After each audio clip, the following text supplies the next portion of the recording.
Hello, students.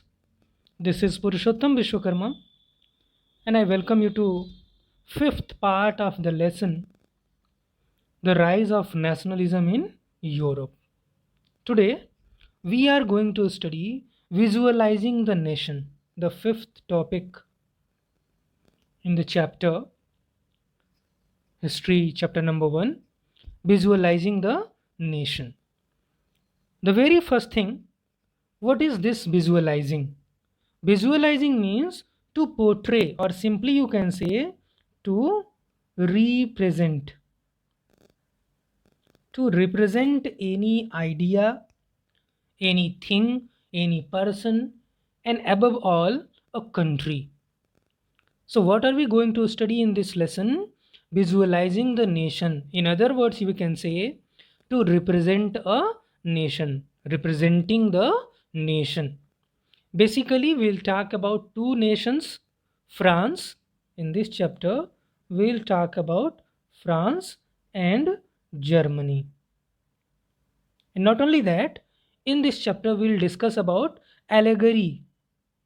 Very important topic in this chapter is allegory.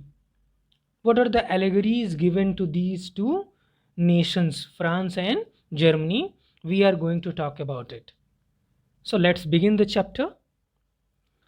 While it is easy enough to represent a ruler through a portrait or a statue, it's very easy to portray someone, to portray any person, to give any symbol to any person. किसी को आप बड़ी आसानी से कोई symbol दे सकते हैं, like a lion, like a tiger, आप किसी को सिंबल दे सकते हैं. But how does one go about giving a face to a nation? What will happen if you want to give a face to a nation? It is very easy to give a face to any person, any king, any leader. But how does one go about giving a face to a nation? It is very difficult task. While you are going to give you, while you are going to give a name, a symbol to the nation. So it was not an easy task for those artists and painters, but they did. What actually they did, we are going to discuss in the chapter. Artists in the 18th and 19th century. In which centuries? 18th along with 19th century. It started in 18th century and then ultimately it flourished in 19th century. Artists in the 18th and 19th century found a way out by personifying a nation. What did they do? They personified a nation. Nation is an abstract idea, is an abstract thing. So they personified it.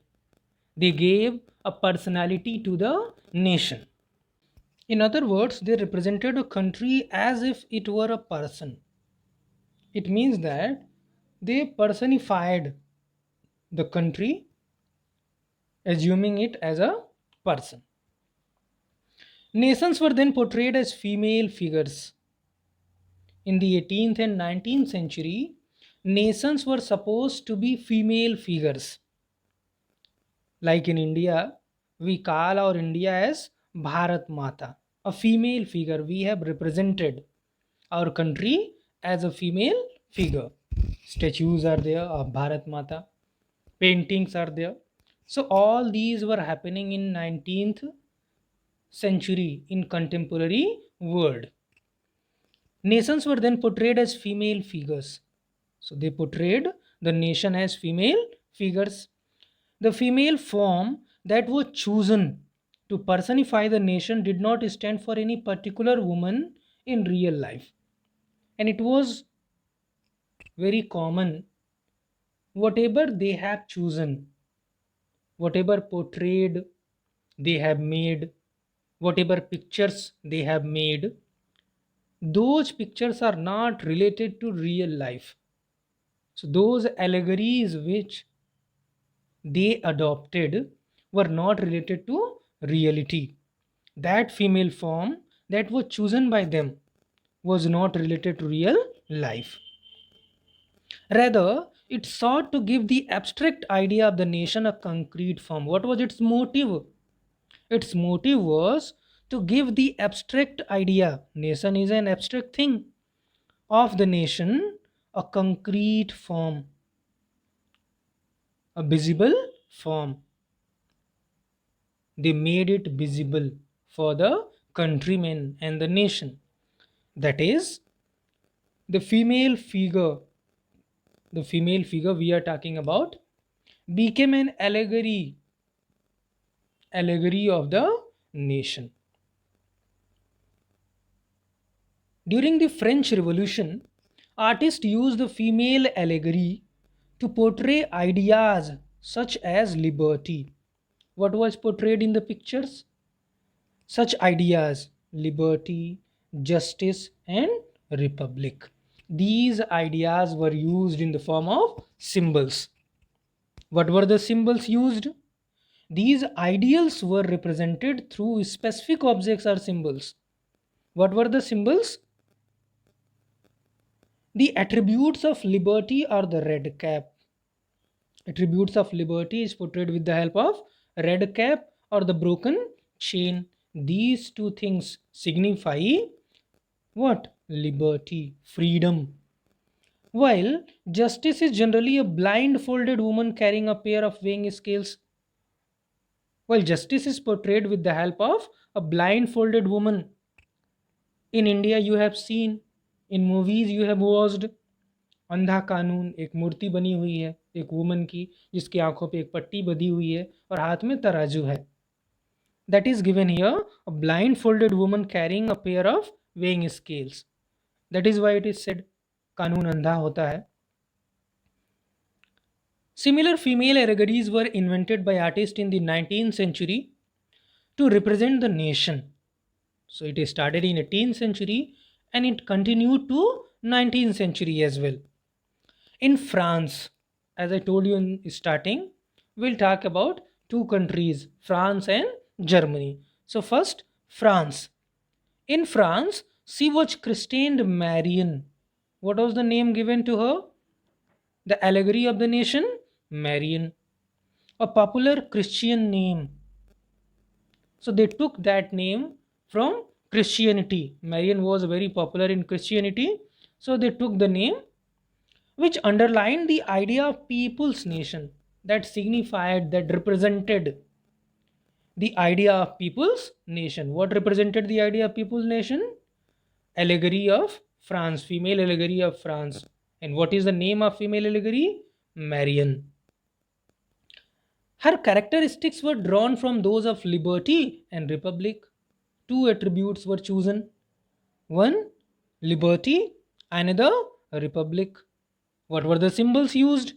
The red cap, the tricolor, the cockade. These were the symbols. Red cap for liberty, tricolor for republic, the cockade. What is this cockade? Cockade actually hat band. This is hat band. This is also known as कलगी. टोपी के ऊपर एक decorate कर देते हैं हम, hat band बना देते हैं. That is known as cockade. Statues of Marion were erected in public squares. Then after statues of Marion, when it was chosen the allegory, such statues were erected in public squares. चौराहों पे इसके Marrion के statue बनाए गए, लगाए गए, to remind the public of the national symbol, ताकि लोग उसको, उसकी भावना को समझ सकें, नेशनलिज्म को अपना सकें, अपने आप को उससे जुड़ा हुआ महसूस कर सकें.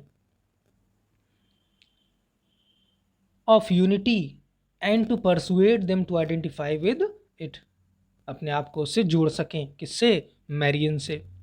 Marian images were marked on coins and stamps. Not only that, such images of Marian were marked on coins as well as on stamps. So we have discussed about Marian allegory of France. खास बातें इसकी क्या हैं Marrion की?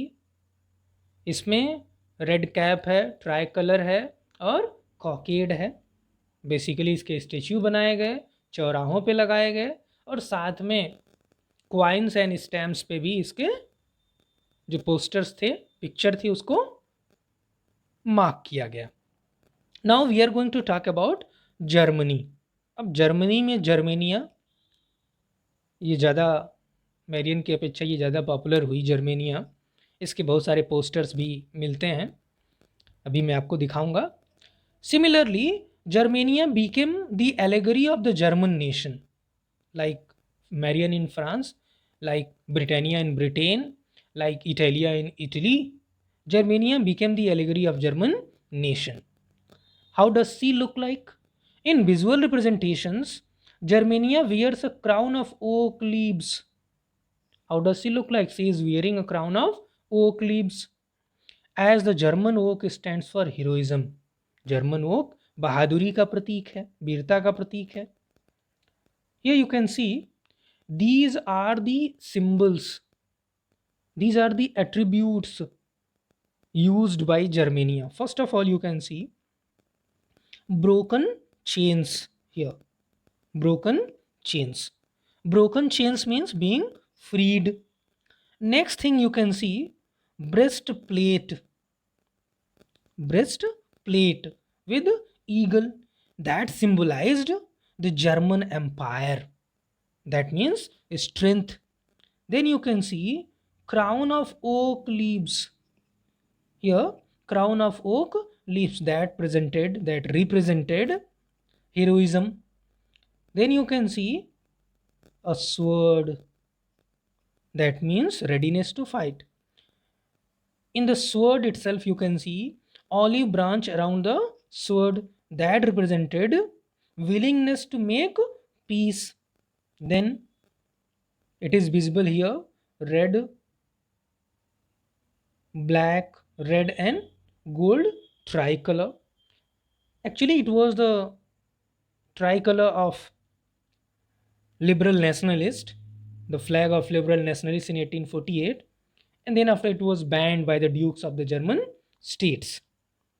And last thing you can see rays of rising sun here. These are rays of rising sun that represented beginning of a new era. So these are symbols in the pictures of Germania. Now I'll show you some pictures of Germania. Here, these two pictures are related to Germania. In the first one that was painted, that was published by Philip Viet in 1848, the same things as we have discussed above are displayed. And in the second one, Germania guarding the Rhine River. So these two pictures are given in your book as well. You can go through it. Last thing we are going to discuss about the definition of allegory. What is allegory? Allegory is when an abstract idea, for instance, greed, envy, freedom, liberty, is expressed through a person or a thing. That situation is known as allegory. An allegorical story has two meanings, one literal and one symbolic. Thanks for watching.